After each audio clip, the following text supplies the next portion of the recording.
नमस्ते। कथा क्षितिज में आपका स्वागत है।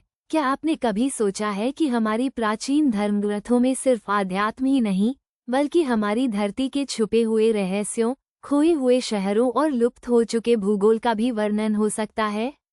आज हम एक ऐसे ही अद्भुत ग्रंथ की बात करेंगे, श्री शिव महापुराण। ये सिर्फ भगवान शिव की महिमा का बखान नहीं करता, बल्कि भारतवर्ष के एक ऐसे भूगोल का भी चित्रण करता है जो आज शायद हमारी आधुनिक मानचित्रों से गायब हो चुका है। कल्पना कीजिए, एक ऐसी दुनिया की जहां नदियां अपनी दिशा बदल चुकी हैं, पहाड़ अपनी पहचान खो चुके हैं और ऐसे शहर जो कभी जीवंत थे, अब सिर्फ मिट्टी के नीचे दबे हुए हैं। शिव पुराण 18 महापुराणों में से एक सिर्फ धार्मिक आख्यानों का संग्रह नहीं है। यह एक प्रकार का प्राचीन विश्वकोश है, जिसमें खगोल विज्ञान से लेकर जीवनशैली तक और हाँ, हमारी पृथ्वी के विस्तृत भूगोल का भी वर्णन मिलता है। इसमें वर्णित सप्त द्वीप और सप्त समुद्र की अवधारणाएं आज भी शोधकर्ताओं को चकित करती हैं। ये जम्बूद्वीप, प्लक्षद्वीप, शाल्मली द्वीप जैसे द्वीपों का वर्णन करता है और उनके भीतर कई वर्षों या क्षेत्रों का उल्लेख करता है। इन वर्णनों में पहाड़ों की श्रृंखलाएं, जैसे कि मेरू पर्वत, हिमवान, हिमालय, विंध्या और मलय पर्वत का उल्लेख मिलता है, जो आज भी मौजूद हैं, लेकिन उनकी प्राचीन विस्तार और संबंधित नदियों के उल्लेख हमें सोचने पर मजबूर करते हैं।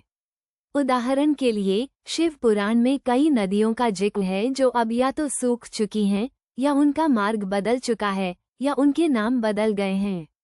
क्या पौराणिक सरस्वती नदी, जिसके अस्तित्व पर आज भी शोध जारी है, का विस्तृत वर्णन भी इसी तरह के प्राचीन ग्रंथों से लिया जा सकता है? शिव पुराण में कई ऐसे वनों और उपवनों का उल्लेख है, जिनके आज अवशेष भी मिलना मुश्किल है। ये हमें एक ऐसे भारत की तस्वीर दिखाता है, जहां भौगोलिक संरचनाएं आज से बेहद अलग थीं, जहां विशालकाय जंगल और जलमार्ग थे, जिनकी कल्पना करना भी आज कठिन है।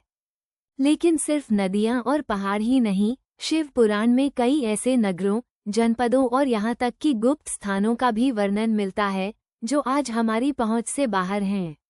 क्या ये सिर्फ पौराणिक कल्पनाएं हैं, या ये प्राचीन सभ्यताएं थीं जो समय के साथ विलुप्त हो गईं?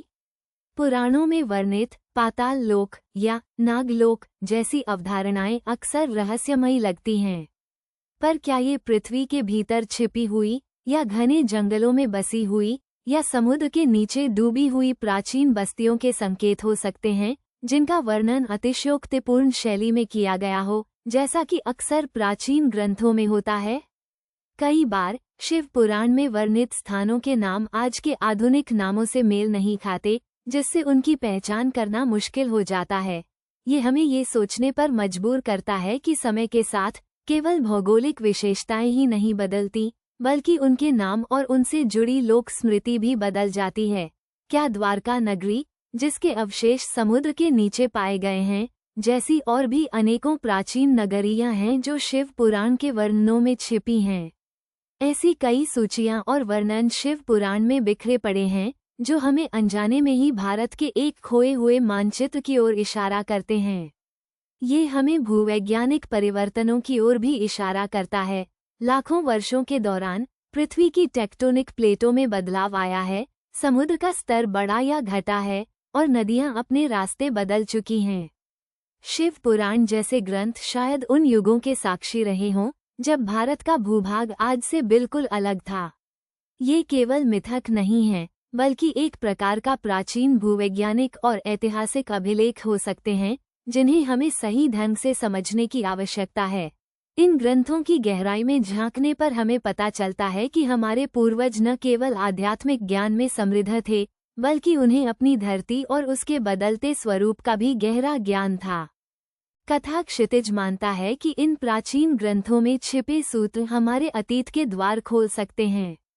ये हमें सिर्फ आध्यात्म की ही नहीं, बल्कि हमारी धरती के एक विस्मृत इतिहास की भी यात्रा कराते हैं।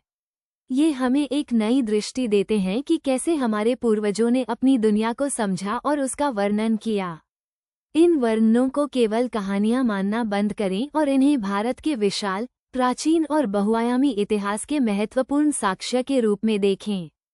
तो अगली बार जब आप शिव पुराण या किसी अन्य प्राचीन ग्रंथ को पढ़ें तो उसे सिर्फ धार्मिक कथा न मानें। उसके पन्नों में झांक कर देखिए, आपको भारत के खोए हुए शहरों, प्राचीन नदियों और लुप्त हो चुके भूभाग की एक अद्भुत कहानी मिल सकती है। क्या आप तैयार हैं इस अनदेखी दुनिया की खोज के लिए?